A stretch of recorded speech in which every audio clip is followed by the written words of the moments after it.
Hello everyone, welcome to test quiz. Test quiz में आप सभी का स्वागत है। आज की क्लास में हम जो नियंत्रण एवं समन्वय वाला जो हमारा चैप्टर चल रहा था उसी क्लास को आगे बढ़ते हुए हम आज की क्लास में मस्तिष्क और उसकी भूमिका देखने वाले हैं।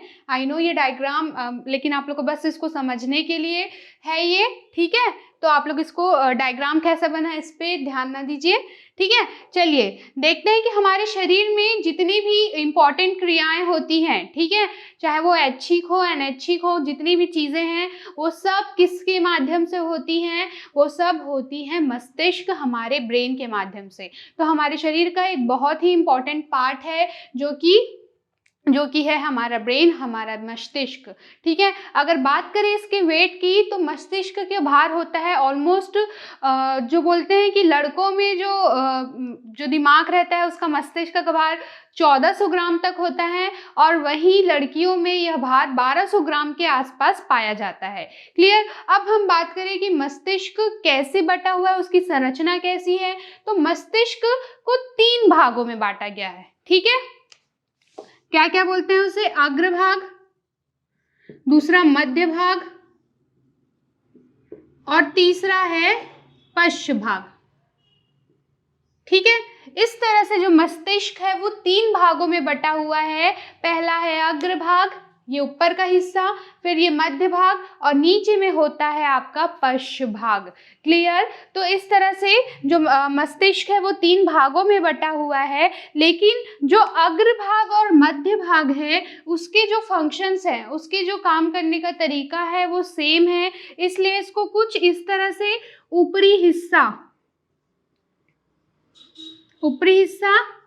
और जो मध्य भाग और पश्च भाग का जो फंक्शन है, ठीक है, कार्य है, वो भी कुछ सिमिलर है। तो इसलिए इसको इन दोनों को मिला के क्या बोलते हैं? निचला हिस्सा।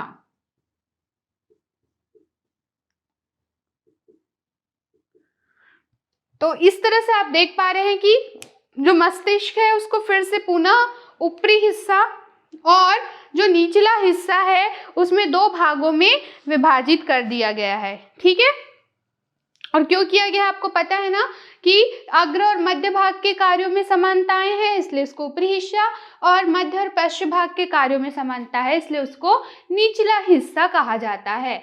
ऊपरी हिस्सा का क्या क्या काम है? देखने का, सुनने का, तर्क करने का, स्मरण करने का, ठीक है। तो आप बोलेंगे कि देखने का काम तो आई है, आई करती है, हमारी आंखें करती हैं, लेकिन आई सिर्फ एक माध्यम है, ठीक है। आई क्या है? एक माध्यम है। जो हमें इमेज दिखता है उसका मेन कारण क्या है? वो है हमारा मस्तिष्क। सुनने के लिए आप सोचेंगे कि हमारा कान काम करता है, लेकिन कान एक माध्यम है। जो मेन काम है वो मस्तिष्क की वजह से हम सुन पाते हैं। तर्क करना मतलब कि रीजनिंग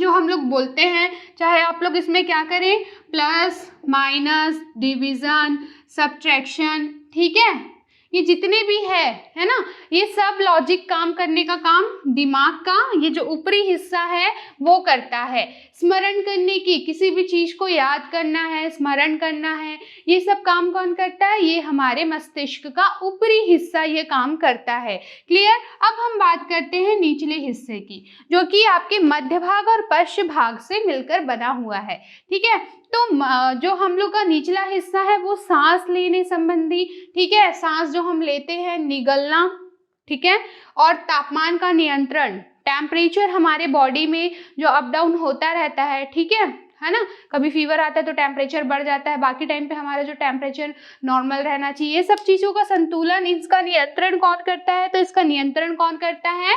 मस्तिष्क करता है। और जो भी है संतुलन, किसी भी स्थिति में अपने आप को कैसे संतुलित रखना है, ठीक है, जो बैलेंस बनाने का काम है कि आप एक पैर पे भी खड़े हुए हैं, और भी बहुत सारे जो संतुलन के काम हैं, ये सब क्या है? ये हमारा मस्तिष्क का निचला हिस्सा करता है। इसके अलावा भी जो मस्तिष्क है वो बहुत सारे कार्य करते हैं, ठीक है। जो मस्तिष्क और क्या करता है? तो मस्तिष्क जो मेरुरज्जु द्वारा, हमने लास्ट की क्लास में पढ़ा था कि मेरुरज्जु अनैच्छिक क्रियाओं पे नियंत्रण करते हैं।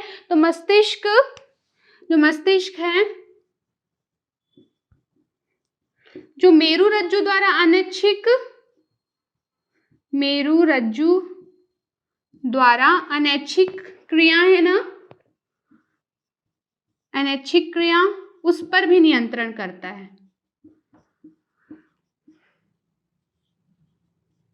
क्लियर?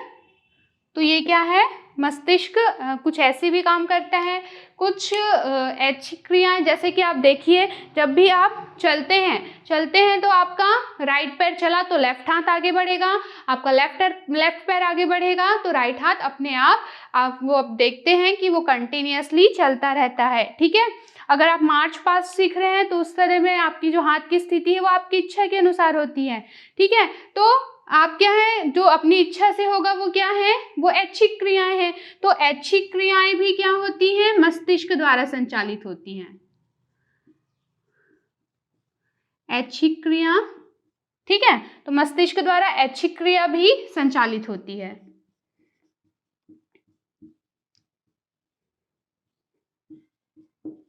क्लियर? इस तरह से हमने क्या देखा कि जो मस्तिष्क है वो ये सब काम तो कर ही रहे हैं, साथ में मेरुरज्जु द्वारा जो अनैच्छिक क्रियाएं हैं उस पर भी नियंत्रण करता है, और साथ ही साथ जो ऐच्छिक क्रियाएं हम करते हैं, ठीक है, कि मुझे अभी पेन का ढक्कन इसको बंद करना है, मुझे यहाँ पे लिखना है, या फिर जो भी आप अपनी इच्छा से करते हैं वो सब आपको आपका दिमाग इंस्ट्रक्ट करता है, आपको बताता है, उसके हेल्प से आप कर सकते हैं। ठीक है, तो यहाँ पे जो आपका ब्रेन है वो कितना इंपॉर्टेंट रोल प्ले कर रहा है आप देख पा रहे हैं। क्लियर? इसके बाद अगर हम बात करें कि जो हमारा हृदय है, ठीक है, तो जो हमारा हृदय है उसमें तंत्रिकाओं का कुछ ऐसा जाल, इस तरह से जाल बना हुआ है कि अगर मस्तिष्क सूचना देना भी बंद कर देगा तो थोड़े समय तक जो हृदय है हमारा वो धड़कता रहता है।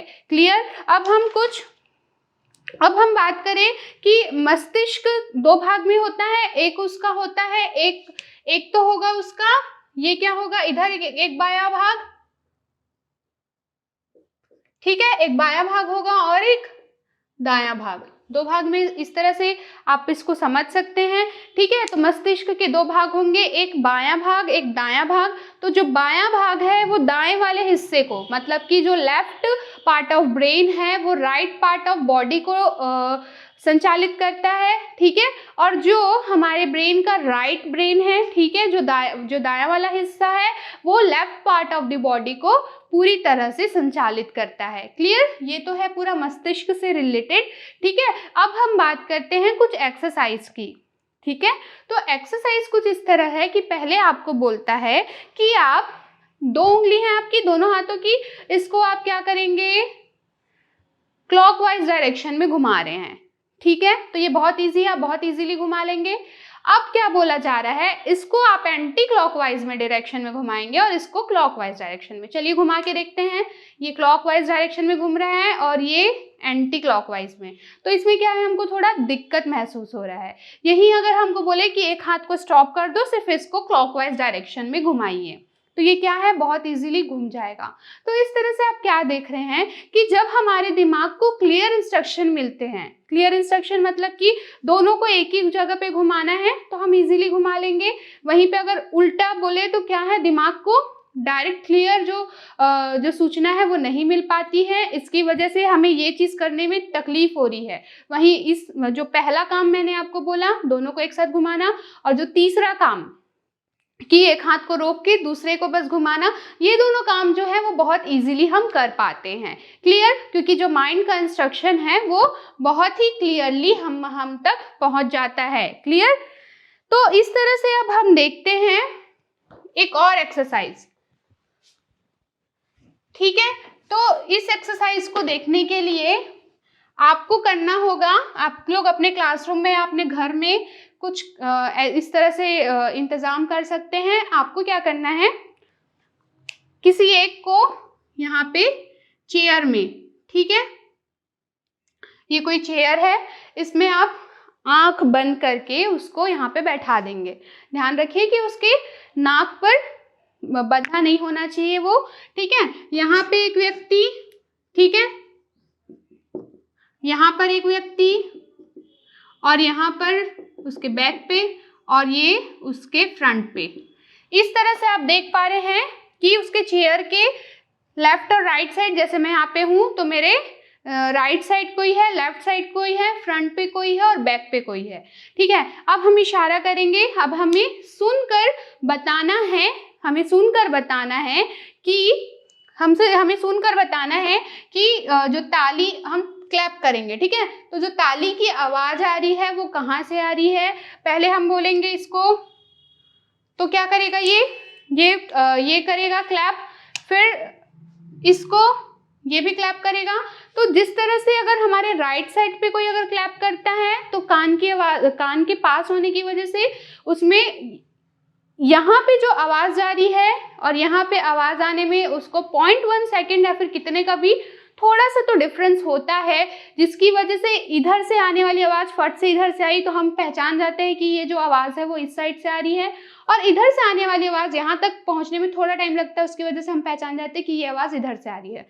तो इधर से और इधर से मतलब कि जो आपके लेफ्ट और राइट पार्ट से अगर आवाज आती है तो आप उसको क्लियरली पहचान जाएंगे। लेकिन अगर आपके फ्रंट में, मेरे सामने और मेरे पीछे अगर कोई क्लैप करेगा तो आप देख पा रहे हैं कि ये आपका कान है सपोज। ठीक है, तो यहाँ से भी डिस्टेंस सेम है, यहाँ से भी डिस्टेंस सेम है। ठीक है, और वहीं अगर कोई बैक से अगर आपको कॉल करेगा तो यहाँ से और यहाँ से भी आपके कानों का डिस्टेंस सेम है, जिसकी वजह से क्या है, दोनों ही आवाज चाहे आप फ्रंट पे करें तो भी कान में एक साथ जाएगा आवाज, और बैक से भी अगर कोई क्लैप करता है तो दोनों में एक साथ आवाज जाएगा, और हम इसको पहचान नहीं पाएंगे कि आवाज किस साइड से आ रही है, फ्रंट से या फिर बैक से। तो आप समझ रहे हैं कि कितना इजी होता है कि जो ध्वनि की सूचना है, ठीक है, दोनों कानों तक पहुंचने में समय में अंतर रहता है, जिसके कारण मस्तिष्क जो है इसका भेद नहीं कर पाता है ना, और इस तरह से जो हमें सूचनाएं हैं वो भ्रमित कर जाती हैं। क्लियर? तो ये हमारा एक एक्सरसाइज है। अब हम नेक्स्ट टॉपिक देखेंगे। जो नेक्स्ट टॉपिक है आपका वो है सूचनाओं का आवागमन, उद्दीपन एवं प्रतिक्रिया। सूचनाओं का आवागमन, उद्दीपन एवं प्रतिक्रिया। ठीक है, तो अभी तक हमने जितने भी एक्सरसाइज देखे उसका मतलब यही है कि जो सूचनाएं हैं वो ब्रेन तक पहुंचती हैं। ठीक है, और जो ब्रेन तक जो सूचना पहुंचती है फिर उसका हमें एक एक्शन मिलता है। ठीक है, जिसे हम प्रतिक्रिया कहते हैं, उसे ही हम इसको अच्छे से डिस्कस करने वाले हैं कि क्या है। ठीक है,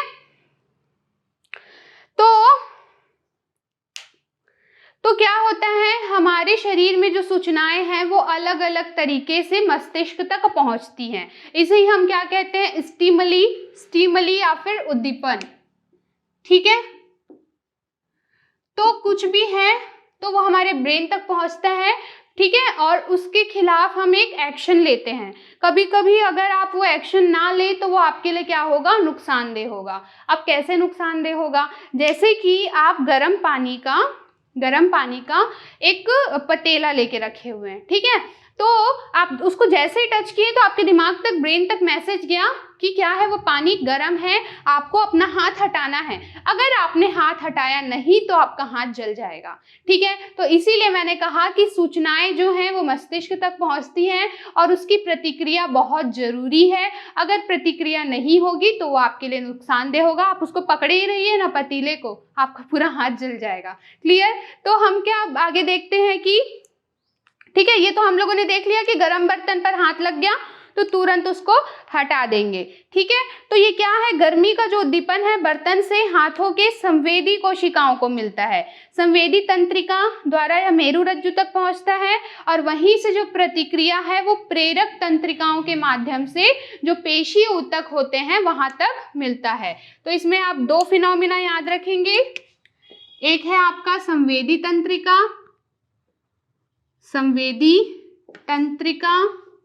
जिसको हम क्या कहेंगे, सेंसरी न्यूरॉन।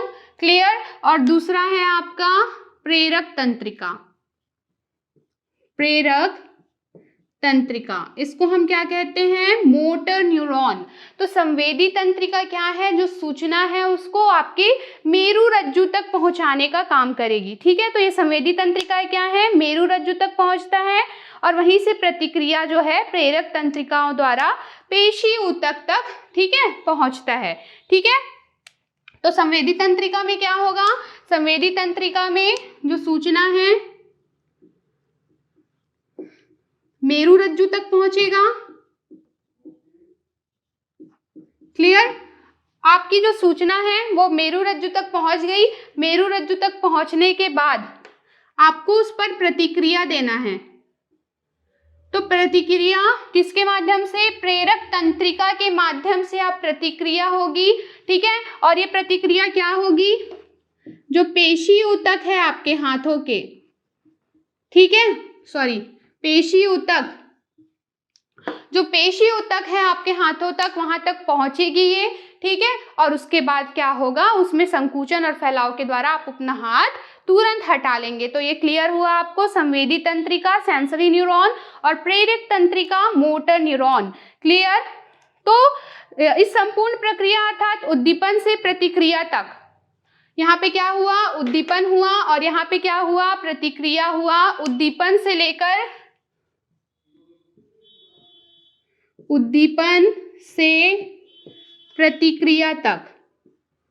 हाथ आपका गरम लगा, आपने प्रतिक्रिया दी, आपने अपना हाथ पीछे खींचा, इसको हम क्या कहते हैं? इसको हम कहते हैं प्रतिवर्ती क्रिया या फिर रिफ्लेक्स एक्शन। ठीक है, इसे ही हम क्या कहते हैं?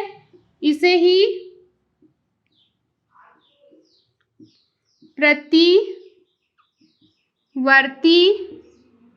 क्रिया या फिर रिफ्लेक्स एक्शन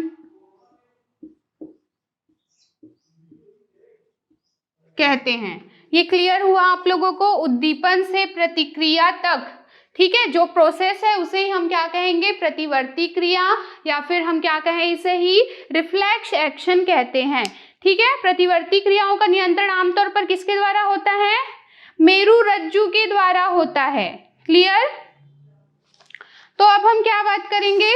जैसे कि हम लोगों ने पहले क्वेश्चन में, मतलब पहला जो हमने एक्सरसाइज देखा था उसमें क्या देखा था कि जो छड़ी है, छड़ी को छोड़ने से पहले आपके दो सेंस ऑर्गन्स काम कर रहे थे। पहला था आपका आंख जो देख रहा है कि हाँ छड़ी छूट रही है, और दूसरा है आपका कान। ठीक है, कि आपके फ्रेंड ने आपको बताया कि मैं छड़ी छोड़ रहा हूँ। अगर ये दोनों ही तंत्रिकाएं नहीं होती, ठीक है, तो सॉरी, दोनों ही सेंस ऑर्गन नहीं होते, तो क्या आप उस छड़ी को पकड़ पाते? तो नहीं, आप उसको नहीं पकड़ पाते, क्योंकि उसमें देखो पता आपको कैसे चलेगा? संवेदी तंत्रिका और प्रेरक तंत्रिका आपको प्रतिक्रिया देने के लिए कि हाँ आपको उसको पकड़ना है, ये काम होगा।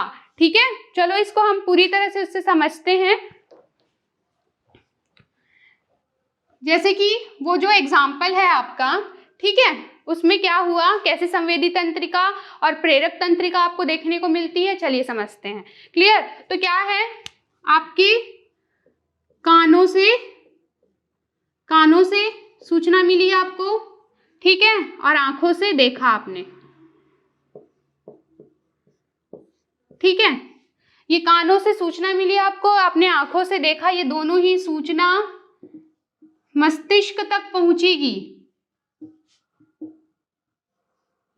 मस्तिष्क तक पहुंचेगी किसके माध्यम से? संवेदी तंत्रिका के माध्यम से। ये भी किसके माध्यम से पहुंचेगा? संवेदी तंत्रिका। क्लियर? इस तरह से जो कानों से आपने सुना और आंखों से जो आपने देखा, दोनों ही सूचना मस्तिष्क तक पहुंचेगी। ठीक है, उसके बाद क्या होगा? जो अन्य तंत्रिकाएं हैं, अन्य तंत्रिका मेरु रज्जु से भी जुड़ी हुई रहती हैं। मेरु, ठीक है, मेरु रज्जु से जुड़ी हुई होती है। ये ही प्रेरक तंत्रिका के रूप में, या फिर मस्तिष्क जो है वो प्रेरक तंत्रिका के रूप में आपको प्रतिक्रिया देने के लिए कहेगा। तो ये क्या बोलेगा, प्रेरक तंत्रिका के माध्यम से, और ये भी प्रेरक तंत्रिका के माध्यम से। क्लियर? क्या होगा, आपके हाथों में पेशी ऊतक तक ये पहुंचेगा, ठीक है, प्रेरक तंत्रिका के माध्यम से हाथों की मांसपेशियों तक पहुंचेगा और आपको हाथ हटाने के लिए कहेगा, हाथ की मांसपेशियों तक।